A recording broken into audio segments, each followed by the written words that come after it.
This is WCM's Park Update, a weekly show covering the outdoor hospitality industry, hosted by Ben Quiggle and Mike Gast. During each episode, you'll hear from special guests and campground experts on topics that will help your park flourish.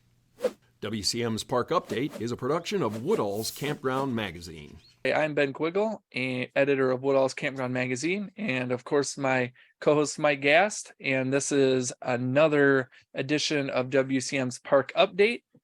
And our guest today is Nick Purslow from Glampitect. I guess, Nick, just tell us a little bit about what you do at Glampitect and how you guys are kind of expanding into North America, I guess.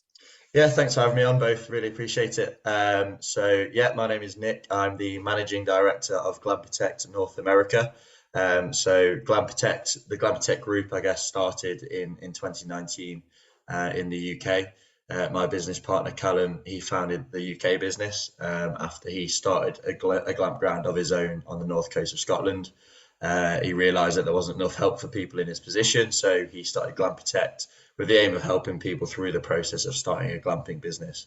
As I say, that started in the UK in 2019, grew pretty rapidly, and we launched in the Middle East and North Africa in 2021, and we arrived in North America, the US and Canada in 2022, July of this year, and sort of I'm heading up that operation. So the aim is the same, really. We aim to guide people through the whole process of starting a glamping business. But obviously, there's significant differences between the UK and the US industries and the process of starting a glamping business in each country. So the first thing that we sort of recommend to our clients is to get their zoning checked, which we can do. So we can do zoning screenings for people who have a property. We can do zoning screenings for people who don't have a property, so we can sort of help them identify the best county and zoning districts to start their glamp ground in. And then from there, once we've got an idea of their project and what they can and can't do on their land, we can sort of guide them through the rest of the process. So whether that's helping them get a feasibility study, introducing them to financing companies, investors, getting all their permits, so drawings, designs, conditional use permits, meeting regulations and everything like that, and basically everything needed to sort of get the site over the line, up and running and making money for the clients, essentially. We sort of hopefully can provide like the full turnkey solution, and if there's something that we can't do, we like to think we know the people who can do it, and we form these partnerships to sort of help our clients through the whole process, really. So you obviously had a lot to learn in a short amount of time just about the differences. What are some of the major differences between the UK operation and what you're finding out in North America? Yes, I mean, on the sort of macro trends, I guess, the big difference is that the UK business, the UK industry is quite a way ahead of the US industry in terms of maturity. It's a lot more established. People know a lot more. People know what glamping is. There's sort of a narrower sort of definition of glamping, I would say, as well. Whereas in the US, I'd say it's a few years behind in a good way. There's so much potential and so much land to grab and so much opportunities to be had. There isn't that sort of narrower definition. I think people look at you a little funny if you say, do you know what glamping is sometimes? Whereas in the UK, pretty much everyone knows what glamping is. That's a big difference in terms of maturity, but I think the US is rapidly catching up. And even though the US market is probably a little less mature, I think the big companies are, you think AutoCamp, Under Canvas and companies like that, they are a million miles bigger than any glamping company in the UK. I think that's just the nature of American society, really, in that the business is so much, there's more access to capital, probably a bit more business savvy, and so those companies are doing amazingly well. But as a whole, I think the industry is a few years behind. Another big thing is the sort of barriers to setting up. So in the UK, you have to apply for planning permission. And there's no zoning system. You can basically just put in an application, and there is policy that you have to follow, but it's quite often grey and there's very little black and white. Whereas in the US, it's a little more black and white in that if you're in the wrong zoning district or if your county doesn't have the provision for what you want to do, it's very difficult to do what you want to do.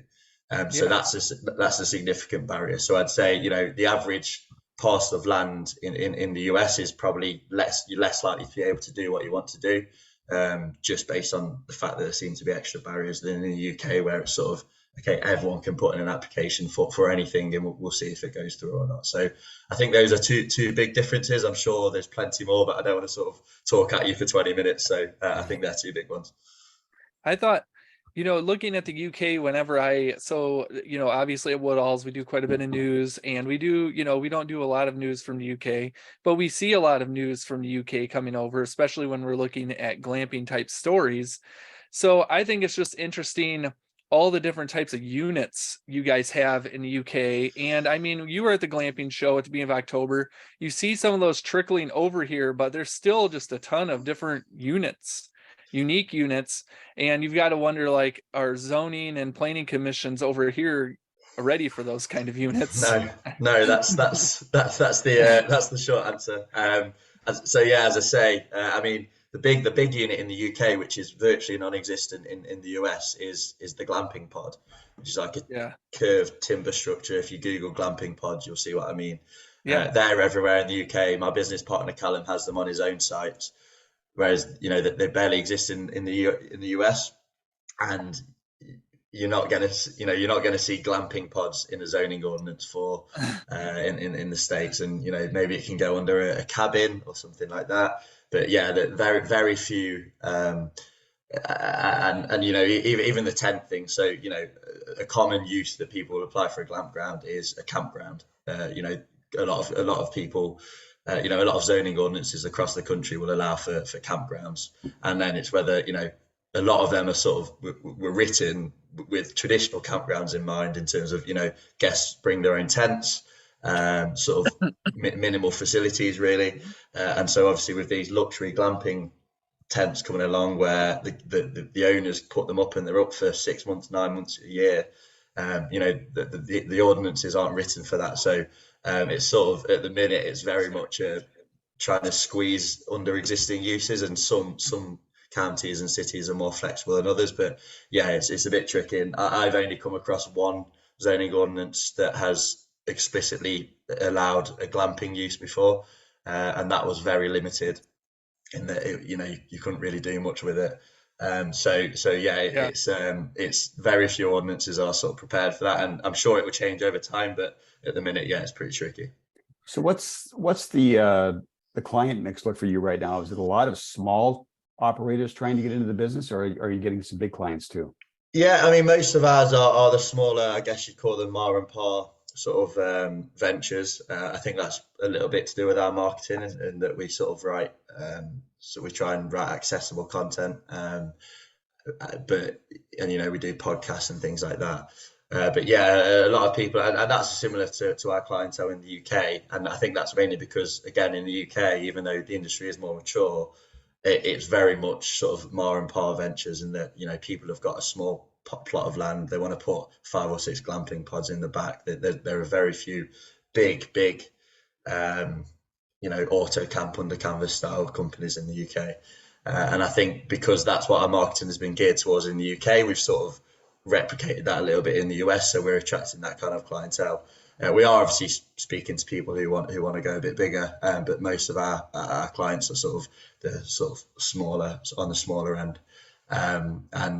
We'd love to attract like the next auto camp, the next under canvas, and we'll have to see how that goes. But I think most are, maybe they've already got a parcel of land with a few dozen acres or something like that, and they want to sort of get something going on there. Well, I know over here we have debates about what glamping is. Do you have those debates in the United Kingdom? Is RVing's probably not as big over there as it is. Oh yeah, RVing isn't anywhere near as culture. I mean, you wouldn't even call it RVs. I suppose we've got motorhomes. It's definitely not as much of a cultural thing there. There are sort of debates in the industry as to what glamping means, because some, probably you'd call them purists, think that it should be tents and sort of portable structures only. I personally think the definition is broader than that and includes glamping pods. We've got these units called shepherd huts and things like that. But again, the definition is less of a problem because you don't have these zoning ordinances that are very precisely worded with specific uses. And you don't necessarily have to put it under a specific use when you're applying for planning permission in the UK. Whereas in the US, it creates issues when there's no set definition of glamping because you have to generally match it to an existing use in an ordinance, which, as we discussed earlier, is pretty tricky at times. So it looks like you've got a foothold you're developing in North America based on your level of experience over time that nobody really has on this side yet. Is that a window of opportunity for you, and you expect some other companies to start becoming competition for you down the road? So, we arrived here in July 2022, but this was in the offing since around September, October 2021.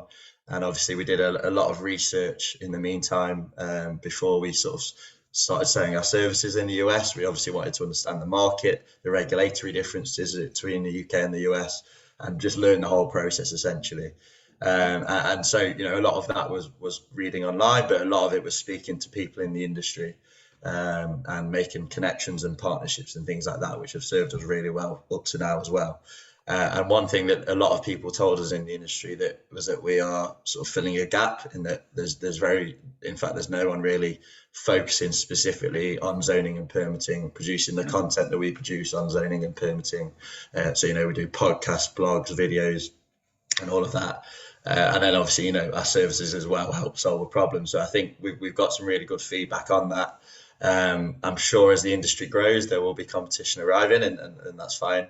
But hopefully, as the sort of first movers, I suppose we can, and with that brand that we've already built up in the UK and the Middle East, we can sort of use that credibility to sort of remain number one, I suppose. But yeah, I mean, we're always looking for, we're always happy to see new people in the industry. We were new in this industry, 5-6 months ago in the US. So the more the merrier, I say. So do your services go all the way through customized design for sites?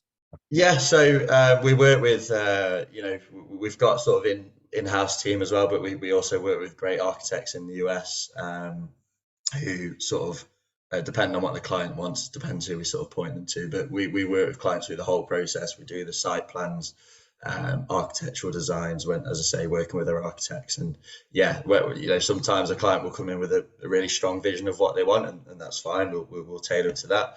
Other times they'll come in and say, I want to be inspired, and we'll get them on a call with their architect. And shout out to Zach from Clockwork who comes in with all these amazing ideas. So yeah, completely depends on what the client wants, really. And we're going to be talking with Zach on a separate show here, Okay. here down the road. But we have to take a break for our sponsor, and we will be back. WCM's Park Update is being brought to you by Woodall's Campground Magazine. For over 5 decades, Woodall's Campground Magazine has aimed to provide park owners and operators with the relevant industry news they need to run their businesses more efficiently. As times have changed, so has Woodall's Campground Magazine. Besides just its print publication, which is distributed to more than 14,000 industry professionals every month, the magazine also reaches readers through its various social media platforms, including Facebook at WCM, LinkedIn, and YouTube. Woodall's Campground Magazine also offers a daily e-blast which highlights the top news from the industry. The best part, everything we do is advertiser supported and free to our readers. As the outdoor hospitality industry continues to grow at a rapid pace, it is important to stay up to date on trends and other relevant news. Subscribe to Woodall's Campground Magazine at woodallscm.com. Welcome back to WCM's Park Update, and our guest Nick with Glampitect is here, and we were just talking about their growth in the industry, the glamping industry in general. I guess, Nick, when you're working with people, are you seeing a lot of newbies to the field, or are you working with like a lot of people who already have parks built, or what's that? Mostly new people who have maybe heard about glamping and heard that it can be a good money making opportunity, I suppose. Yeah. And want us to sort of hold the hand through the process. They might download one of our guides, and then when we pick up the phone, they'll say, "Oh, I'm glad you called because I'm interested, but I don't really know where to start." So hopefully we can sort of guide them through that process. And I think that's what it takes a lot of time because, before I started in this industry, in the UK in 2020, I think it was, I joined. I wouldn't have had the first clue what to do, where to start. And I think it's really important to have someone who can hold your hand through the process, point you in the right direction of the right people, which is why, we always say, check your zoning first. That's the absolute pivotal thing that you should check first, and then we can worry about the rest. But yeah, I think most people are sort of interested, but don't really know where to start, which is where obviously we hopefully can help. I like the it didn't happen this much this year at the glamping show, but I know in previous glamping shows that you'd always see people a little bit shell shocked after the first day. There were some people that were like, they come in with a dream, which is great, you want those dreams, and then they get into like the zoning and like the basic glamping sessions that they host, and then they come out of there and their eyes are like, oh, and I didn't think about a lot of that stuff, and they always were like, I noticed this year it didn't happen as much. I think people are getting used to the idea, a little bit more prepared, and there's a lot more money and people who are taking the next step. So that's great. But do you see that a lot? When you talk with people, do they come in with these great dreams and then you kind of have to bring them down to reality a little bit, I guess, without Yeah, crushing the dream? well, hopefully our content sort of helps a little bit with that, because we do write extensively and talk extensively Yeah. about this kind of thing. But absolutely, yeah, and that's why, when we first speak to a potential client, we always say, look, we know you're excited about this dream that you've got, yes, but first you need to check the basics, do the basic due diligence, which is why we always say, look, we can do a zoning screening for you for $500. That will tell you whether you can or can't do what you want to do, set out what permits you'll need, what regulations you might need to be aware of, and that just, that early due diligence to figure out, okay, what exactly am I going to get myself in for here, because it's probably not going to be a walk in the park. You're going to have to work through a frustrating, expensive permitting process.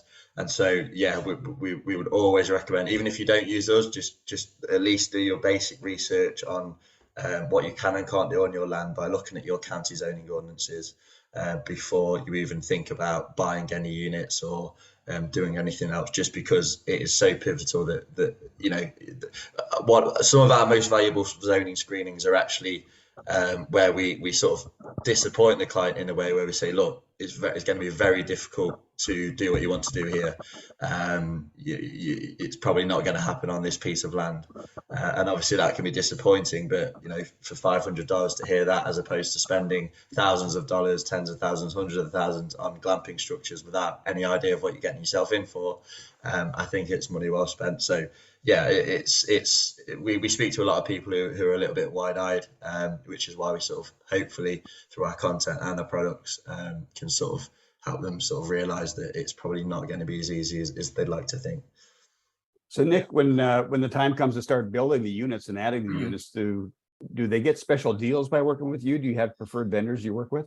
We have preferred vendors, yeah. We don't generally do sort of discounts, but we've got some, we've got a trusted network of partners who, what we generally do is we just get the client on a Zoom call with myself or one of our sales team, and we walk them through our preferred partners. We'd let them sort of talk to us about what they want, and then if something that the client wants matches up with one of our preferred partners' offerings, then we can just send an introductory email and get that conversation started and make sure that they're well looked after. We don't charge for any of that. It's just we've got sort of supply relationships. But yeah, if they don't, then we don't sort of force anyone down a particular path. But yeah, I think it really does help having really strong relationships with a number of manufacturers who you can trust in, that the client is going to be well looked after, and you can always check in because they're a phone call away, see how things are going. So we as part of our wider philosophy, in that we've done a lot of networking and getting to know people in the industry, just because I think because it is such a sort of niche industry, it really helps to have those strong partnerships, and that's not just us, that's everyone in every company in this industry. I think that's important too, because you wouldn't believe how many messages or emails I get from people who are trying to enter the industry, and they just want those basic connections. They just don't know where to go. So it's great to have that kind of stuff available. So even if they don't use the preferred partners, at least they got some starting points. I mean, that's really what a lot of people need, is just the starting points to get going in the industry. So. Yeah, and you know the 9 months or so from the day we decided we were going to enter the US versus the day we actually launched in the US. It took us a long time to build up those partnerships and meet people and figure out who's who and where's where. And so, you know, that was our job. So imagine how difficult it is for a newbie who doesn't know anything about the industry looking to get started. It's incredibly valuable to speak to someone who has those connections, whether it's us, whether it's anyone, you know, Ruben Martinez at the American Glamping Association, whoever. I think it's really, really valuable that the industry does seem to be quite tight knit, and everyone seems to like each other and get on well with each other 99% of the time anyway. So we're very early in the game here. What's your prediction as far as how long it is until we hit some sort of level of saturation in glamping? Are we decades away from that? It's very difficult to say. I wouldn't say. I don't know. I don't know is the honest answer. I think I think a lot of the industry will be its direction will be dictated quite a lot by the sort of bigger companies that are going to start expanding and scaling and setting standards. Because I think, you know, in the UK, for example, and there's a whole load of reasons behind this, but the vast majority of glamping sites have ensuite toilets, for example, ensuite bathrooms. That's sort of expected, and that's a standard that's been set. Now, I don't think that standard's been set in the US, and again, there's various reasons for that. But I think we will, with these bigger companies with lots of money behind them and lots of creative brains and things, will no doubt start to set standards that consumers expect. And I think that will sort of, you know, that will sort of drive the industry in a certain direction. Whether that's ensuite bathrooms or whatever, I don't know. But I think that will be a key factor. And as for saturation, I don't know. Honestly, don't know. I'd probably have to.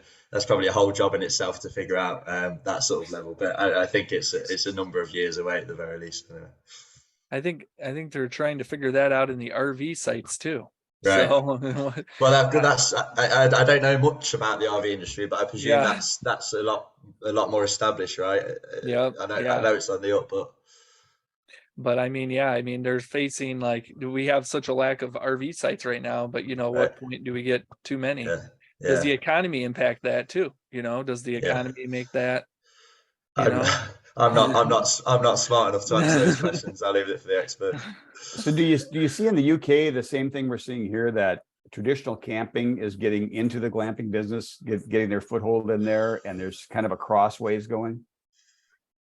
Do you know what? Not that I've actually seen really. I think maybe this is just Glampitect sort of clientele that we attracted, but the vast majority of people, as I said earlier, are landowners who have got a bit of spare land and are maybe thinking of adding a glamping element. I think, you know, I didn't really speak to many campground owners, well, we call them campsites in the UK, in my time at the UK, Glampitect UK, which was, I don't know, 18 months.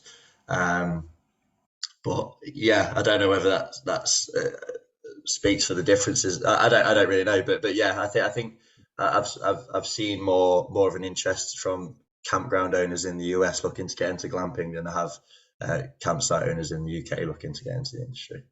I think some of that too is just there's a natural contention, I don't know if that's the right word, between campground owners and some of the private owners who are trying to just set up a few sites. I know we've had some adapting to that. I know we got like Hip Camp over here and Harvest Hosts, and they're trying to do some of those types of things, but I know the traditional park owners don't really like some of the stuff they're trying to do, and the industry's trying to get used to some of this. And so I think we're seeing some of that here in the US. So I know my former company at Campgrounds of America has done a lot of research trying to figure out what the customer base looks like here. And they've kind of come to the conclusion that a glamping customer is much different in general than a campground customer. And then they're marketing accordingly. I mean, they've actually created a few sites of their own that are glamping specific, and they're saying there's not a lot of crossover.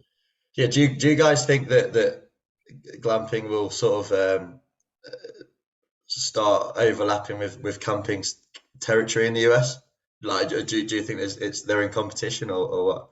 Well, I think the folks that are melding them together on their traditional campgrounds that have opened up to glamping are seeing it as really two different customer bases. I think the desire is different. I know that in the very established RVing crowd, there's some resentment, I think, that they're losing some sites to a glamping operation. And what they want out of their camping experience is often much different than what a glamping customer is looking for. They're looking for outdoor exposure with a lot of comfort, and the RVer is typically, or the traditional tent camper is looking for a little bit more soft, rugged, I guess is a good way to describe it. Where the glamping person is more of a boutique hotel customer that's coming down into the glamping area. And some parks are doing a really good job of melding the two. And then you've got the under canvas and the auto camp and stuff that are filling different voids. But it'll be interesting to see what happens. It'll be interesting to see if how the economy impacts glamping. Because I know some of it's pretty expensive. I know like auto camp, I think they're going like $400 or $500 a night, depending on the location.